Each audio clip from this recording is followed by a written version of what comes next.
Governor Biswabhusan Harichandan ఈ నెల 20 నుంచి విశాఖ జిల్లాలో పర్యటించనున్నారు.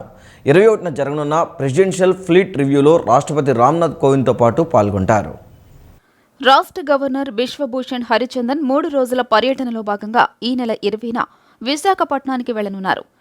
ప్రెసిడెన్షియల్ ఫ్లీట్ రివ్యూలో పాల్గొనేందుకు విశాఖ రానున్న రాష్ట్రపతి రామ్నాథ్ కోవింద్కు 20న సాయంత్రం నావల్ డాక్యార్డ్ వద్ద గవర్నర్ స్వాగతం పలుకనున్నారు. 21న నావల్ డాక్యార్డ్లోని N14A జెట్టి వద్ద ఫ్లీట్ రివ్యూలో రాష్ట్రపతితో పాటు పాల్గొంటారు. అదే రోజు మధ్యాహ్నం రాష్ట్రపతికి గౌరవార్థం ఇచ్చే విందుకు హాజరవుతారు. 22వ తేదీన నావల్ డాక్యార్డ్లో రామ్నాథ్ కోవింద్కు వీడ్కోలు పలికి తిరిగి విజయవాడకు బయలుదేరి రానున్నారు. ప్రధాని నరేంద్ర మోదీ నేతృత్వంలో దేశం వేగంగా పురోగతి చెందుతోందని కేంద్ర మంత్రి నితిన్ గడ్కరీ అన్నారు. గత 50 ఏళ్లలో జరగని అభివృద్ధిని కేంద్రంలోని బీజేపీ ప్రభుత్వం 10 ఏళ్లలో చేసి చూపించిందన్నారు. ఆత్మ నిర్భర్ భారత్ వైపు వేగంగా అడుగులు వేస్తుందన్నారు. రాష్ట్రంలో జాతీయ రహదారుల ప్రారంభోత్సవానికి నిన్న నగరానికి వచ్చిన కేంద్ర మంత్రి నితిన్ గడ్కరీ సాయంత్రం సీతారాంపురంలోని బీజేపీ రాష్ట్ర కార్యాలయాన్ని సందర్శించారు. బీజేపీ రాష్ట్ర అధ్యక్షులు సోము వీర్రాజు, పార్టీ నాయకులు, కార్యకర్తలు నితిన్ గడ్కరీకి శాలువాలు కప్పి పుష్పగుచ్చాలు, జ్ఞాపికలు అందజేసి సత్కరించారు.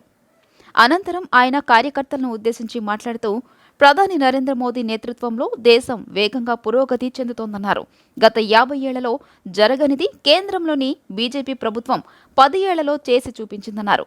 ఆత్మ నిర్భర్ భారత్ చేయాలన్న తమ సంకల్పం వైపు కూడా వేగంగా అడుగులు వేస్తున్నట్లు తెలియజేశారు.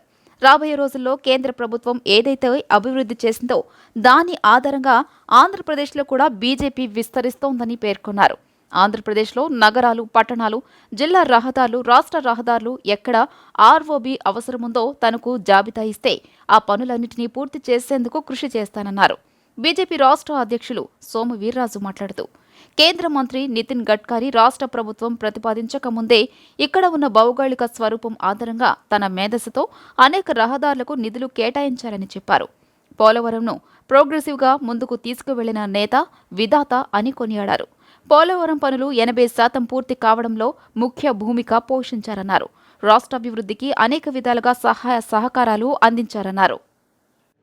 वो हमारी सरकार ने 10 साल में करके दिखाया है और आत्मनिर्भर भारत बनाने का जो संकल्प है उसके और भी हम तेजी से आगे से जा रहे हैं. आंध्र प्रदेश में अनेक बार आने का मौका मुझे मिला है. आप सब कार्यकर्ता बहुत संघर्ष करके पार्टी के संगठन का विस्तार करने की कोशिश कर रहे हैं और मेरा विश्वास है कि आने वाले समय में भारत सरकार में जो काम हमने किया है उसके आधार पर निश्चित रूप से भारतीय जनता पार्टी का भी विस्तार आंध्र प्रदेश में होगा. आज किशन रेड्डी जी भी मेरे साथ आए हैं. मैंने अभी उनको भी कहा, अध्यक्ष जी को भी कहा है कि अपने स्टेट में जो भी आरओबी शहरों में होंगे, डिस्ट्रिक्ट रोड पर होंगे, स्टेट हाईवे पर होंगे, तो ज़रूर मुझे वो लिस्ट दीजिए. आप जो भी मांगे करेंगे उस सब कामों को पूरी करने की मैं जरूर कोशिश करूंगा. మంత్రి మేకపాటిపై నారా లోకేష్ తీవ్ర విమర్శలు చేశారు.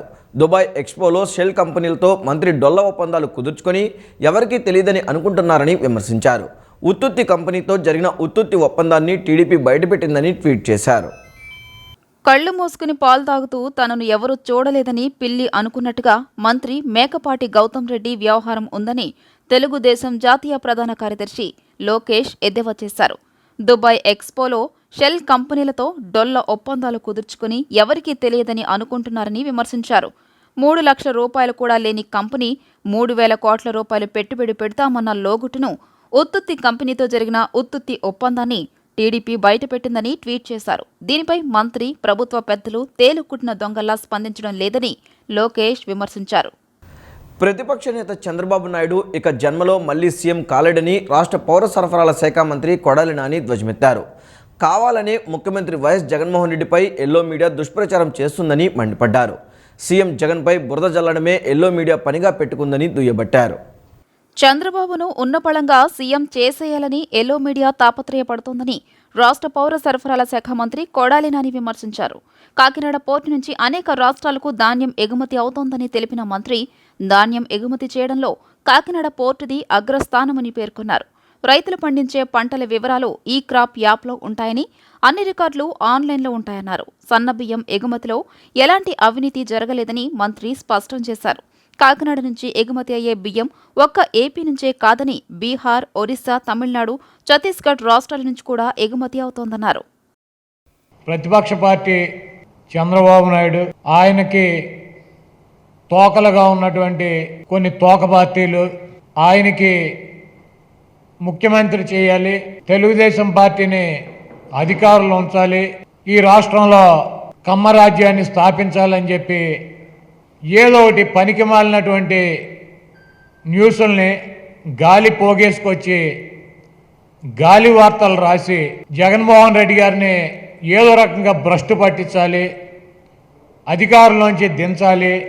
ఈ బియ్యం 25 రూపాయలకే కేజీ ఎగుమతి చేస్తున్నారు. మార్కెట్లో 1960 రూపాయలు ఎంఎస్పి ఉంటే, గిట్టుబాటు ధర ఉంటే, కనీసం కేజీ 40 రూపాయలు ఉంటుంది రేటు.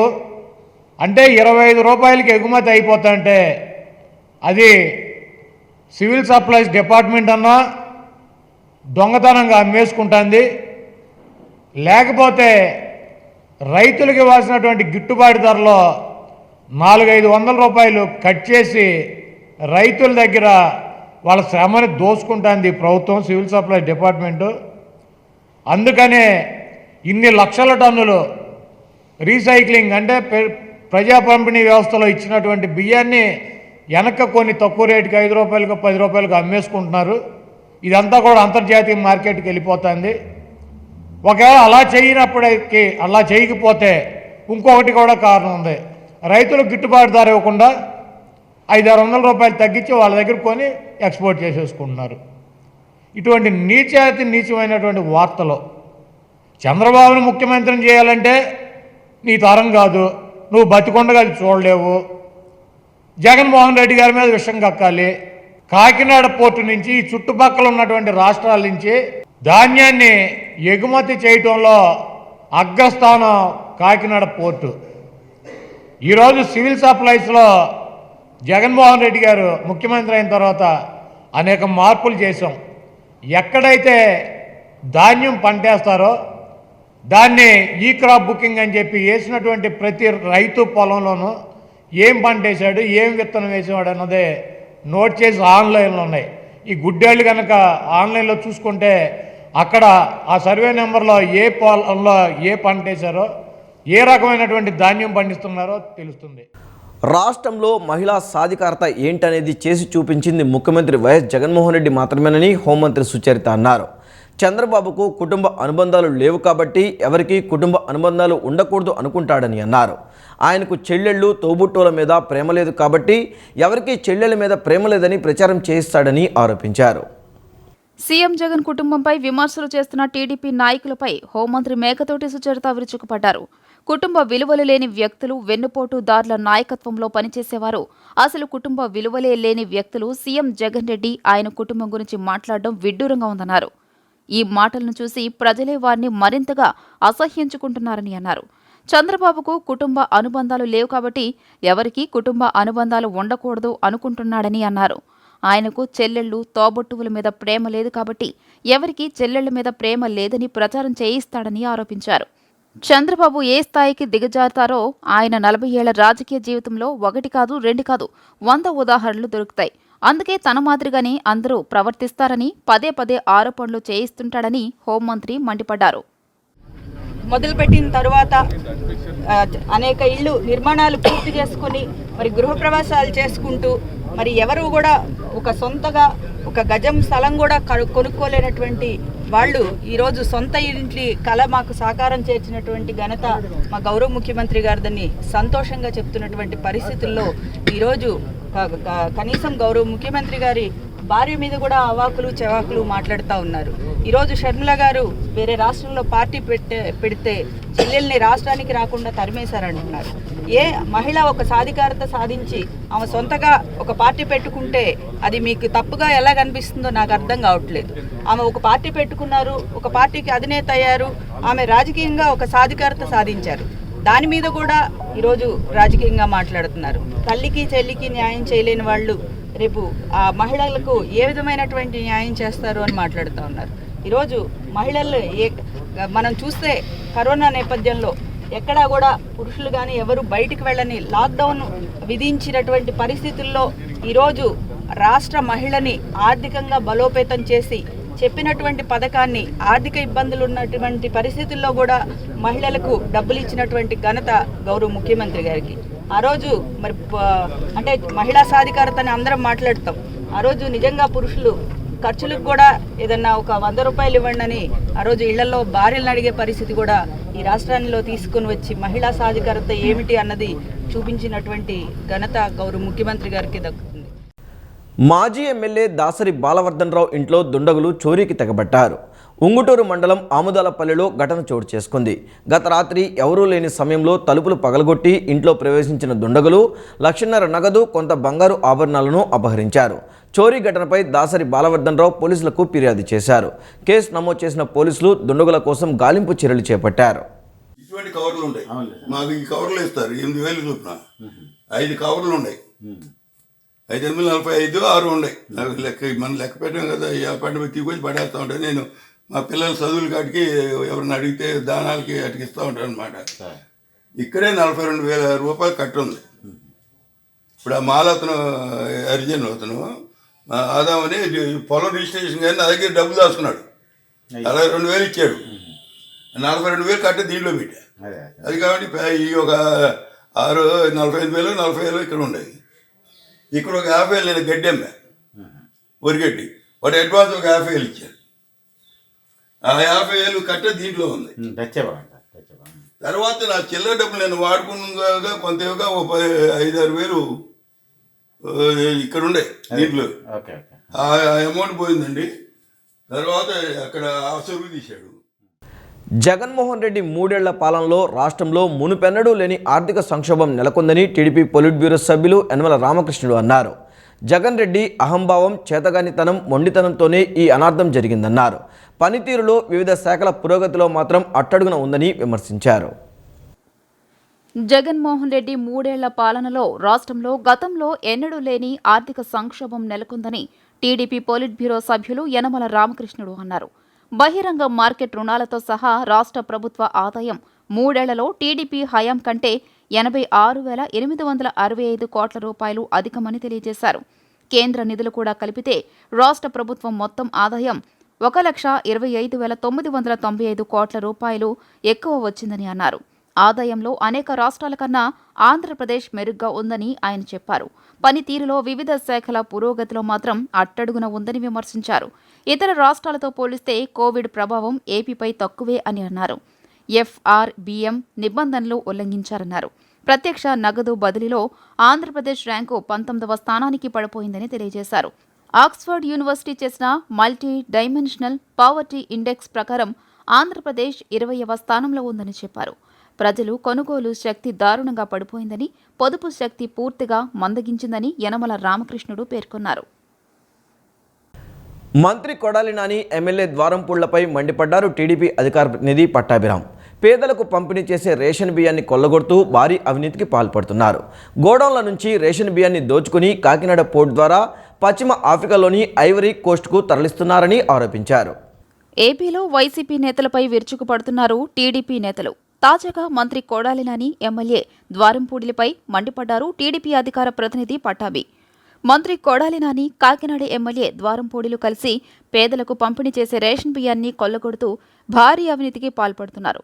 గోడౌన్ల నుంచి రేషన్ బియ్యాన్ని దోచుకుని కాకినాడ పోర్టు ద్వారా పశ్చిమ ఆఫ్రికాలోని ఐవరీ కోస్టుకు తరలిస్తున్నారని ఆరోపించారు. ఏటా 5,000 కోట్ల రూపాయలు విలువైన పేదల బియ్యాన్ని దోచుకు తింటున్నారని ఆరోపించారు పట్టాభి.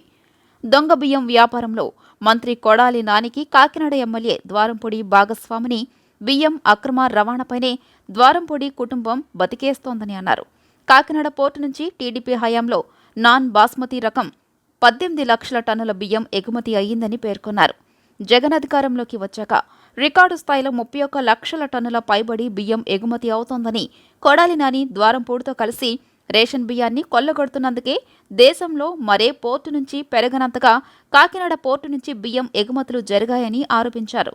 అక్రమంగా ఎగుమతి చేసిన బియ్యాన్ని వెస్ట్ ఆఫ్రికాలోని ఐవరీ కోస్ట్కు తరలిస్తున్నారని విమర్శించారు పటాబి.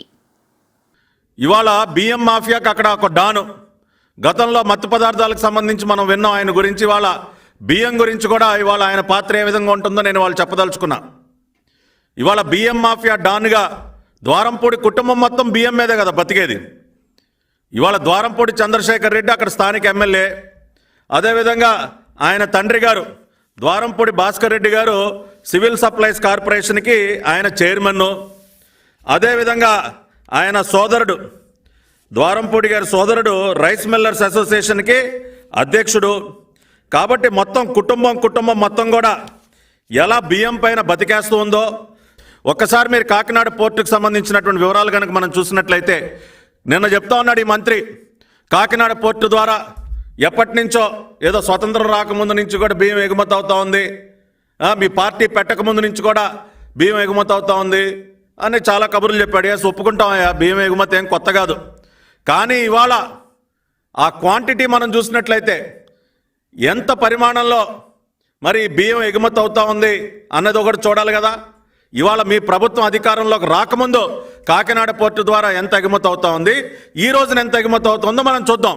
2018-19లో 18 లక్షల మెట్రిక్ టన్నులు 4,483 కోట్ల రూపాయల విలువైనటువంటి బియ్యం మాత్రం ఎగుమతి అయితే 2020-21కి వచ్చేసరికి 31.5 లక్షల మెట్రిక్ టన్నులు 7,972 కోట్ల రూపాయల విలువైనటువంటి బియ్యం ఎగుమతి అయింది.